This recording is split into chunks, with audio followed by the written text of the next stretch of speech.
Good evening, Doctor. I believe we're going to be working together. Dr. Reed. Dr. Swansea informed us of your arrival, but I could not dare to believe we'd have such good fortune. Such an honor, sir. Thank you. And you are? I am Thoreau Strickland, Dr. Thoreau Strickland. I'm a great admirer of your work, Dr. Reed. Please, could you tell me something about yourself? I'm a great admirer of your work concerning blood transfusion, Dr. Reed. I run my own experiments. I'm convinced it's the future. I based my technique on my mentor's research. He helped me perfect my method. What is yours? I'd rather not talk about it. For now, it's just theories and first approach. My process is purely experimental and unsuccessful. As long as you're cautious and methodical, you may remain empty-handed, but you won't fail. You're not the first one to warn me, but I am convinced knowledge is the main weapon against the ravages of this epidemic. What made you choose to be a doctor? I'm not ashamed to admit you and your work have inspired me. I am honored to have the opportunity to work by your side.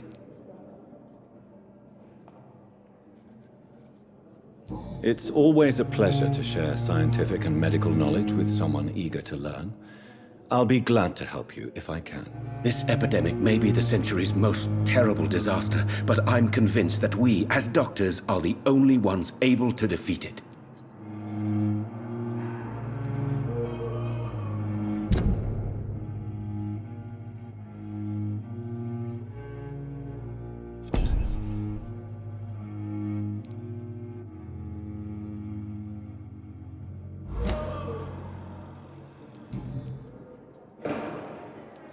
What can you tell me about the Pembroke? Well, it has always been an honor to work with Dr. Swansea.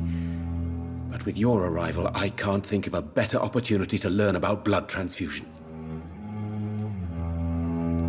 Do you need help with anything in particular? Well, yes, maybe. I'm waiting for a batch of products I ordered for my personal research, yet my supplier seems to have vanished. Do you want me to play the errand boy for you? Oh no, Dr. Reed. But if you went personally to his shop, what with your reputation and all, he wouldn't dare to refuse the products I need. I see. Well, give me the address, for I may pass by if I have time. You seem quite optimistic. It's a rare and precious attitude in these difficult times. I'm convinced that this epidemic is a test of endurance and dedication for us men of science. Questions remain about our capacity to resolve the situation. True. Last summer, during the first wave of the epidemic, I used to joke with Milton about the extra work. We're not smiling now.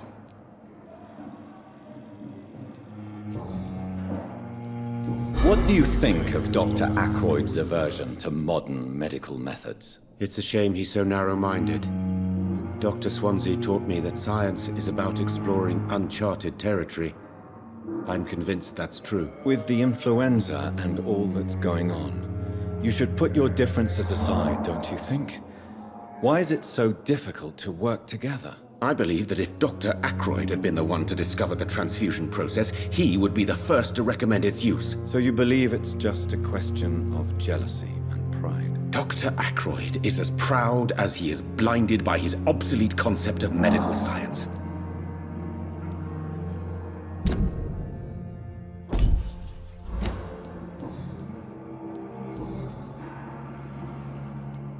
Tell me more about your willingness to experiment with new medical techniques. Harvey Fiddick is a patient suffering from a severe injury that could cripple him if not treated correctly.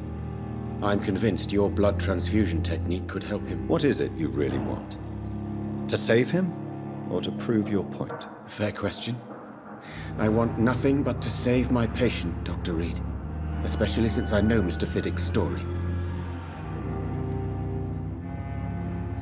This personal involvement could also appear to be a lack of impartiality.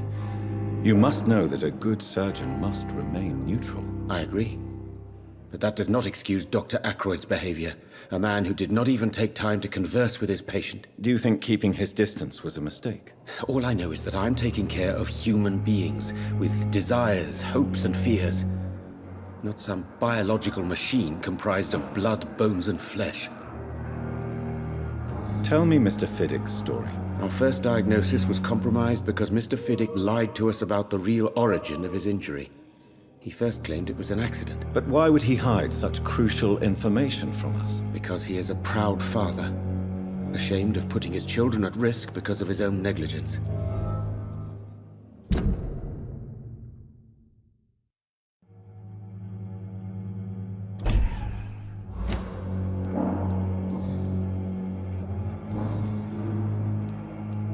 Goodbye, Dr. My sweet girl.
Are you deaf? Elite! Elite!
Opium is one of the main ingredients of Strickland's medication. Never a good move.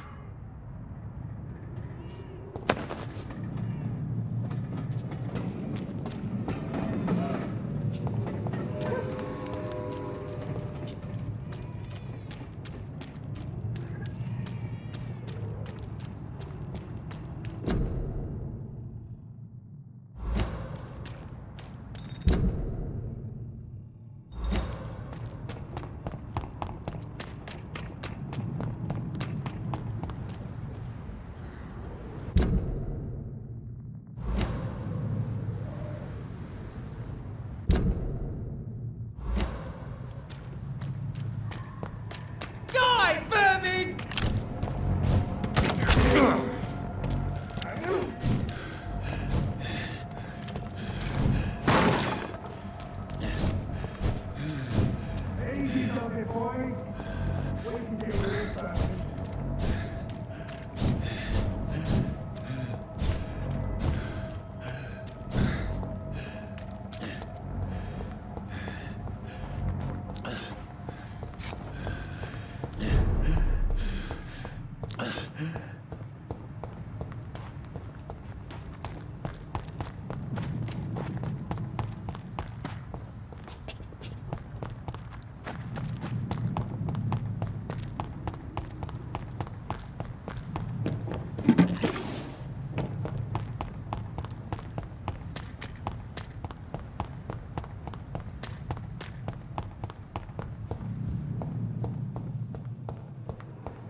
It's locked.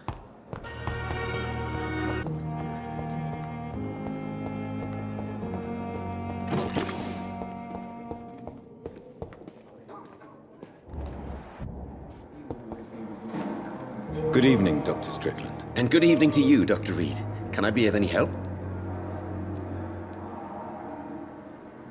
I located the shop, but it was vandalized, and the owner is missing. All I found was your order.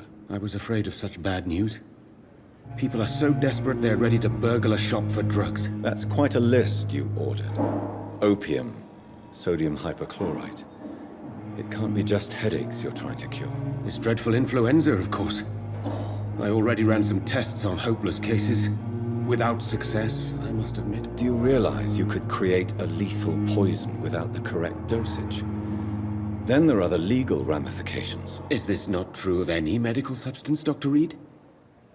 However, if you would agree to improve it, I'd be glad to accept your help. As long as you promise to be scrupulous with your experiments, I may try to gather these substances and even help improve upon the mixture. That's all I'm asking for, Dr. Reed. That's all I'm asking. Have you heard any talk of blackmail going on in the hospital? If you're running some official inquiry, you had better question the patients. They know more than the staff, especially old Miss Jones. Tell me, Thoreau, what's the real cause of your dislike for Dr. Ackroyd? He refuses to admit that your blood transfusion technique is the only way to save Mr. Fiddick. I'm convinced we must use it. What Dr. Ackroyd really said is that you lack the skill to perform this operation efficiently. Is there anything you have to say about this? It's a false conceit. Dr. Ackroyd secretly envies your reputation. His jealousy blinds him. I'm not the real target here. I want to know about these secret tests you run, and if they can save people from this epidemic. Speak to me now, Thoreau. I know I may sound presumptuous, but I'm just following your steps, Dr. Reed. I'm casting away the shadows of ignorance by daring to face them. Self-confidence is essential in our line of work, my young colleague, but only if tempered with the correct amount of cynicism. But you never doubt yourself, Dr. Reed. I've read all your articles and books. You performed the most daring research during the war. You have my support, Dr. Strickland. I know exactly what it feels like to battle an unknown disease with only your mind and force of will to help you. Thank you, Dr. Reed. You don't know what that means to me.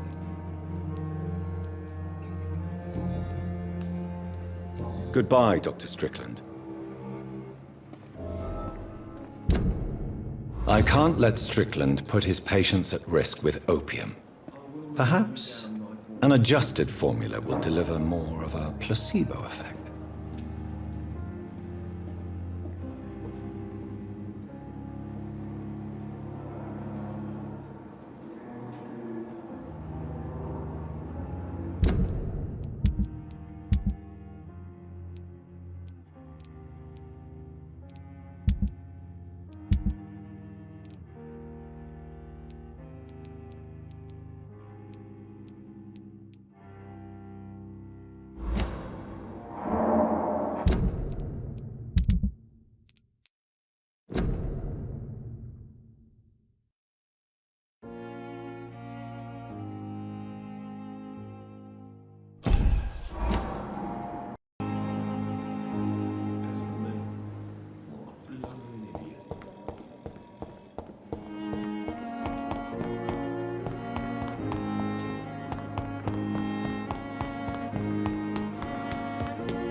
Strickland's project could be dangerous. I have a mind to report him to Dr. Aykroyd.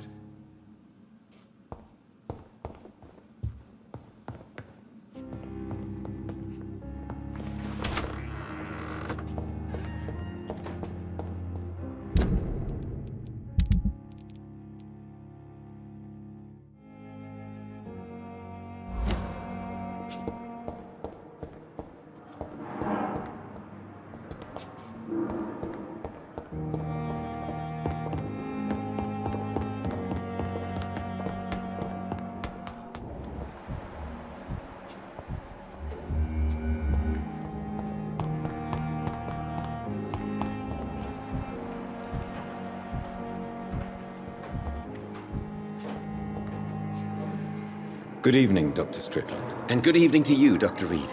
Can I be of any help? I have managed to improve the mixture by diluting it. Have you ever heard of Sir Joseph Francis Olive, or the placebo effect? No, I don't think so. Why? A placebo is a substance or procedure that has no actual physical effect. You made a placebo of my project. Why? Research has established that a placebo, as long as the subject believes in the effect, can provoke a positive physiological reaction. Really? That's fascinating. And you want me to, what, administer the placebo and see what occurs? Something like that, yes. Well, I'm a bit surprised, but I trust you, Dr. Reed. Please take the key to my cabinet and put this placebo there for future use.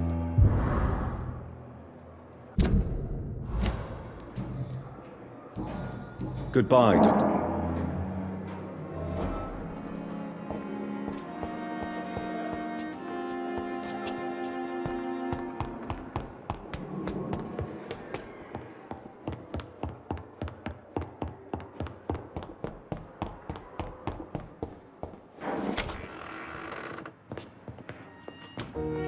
It's locked, all right. At least Strickland can't kill anyone with this form.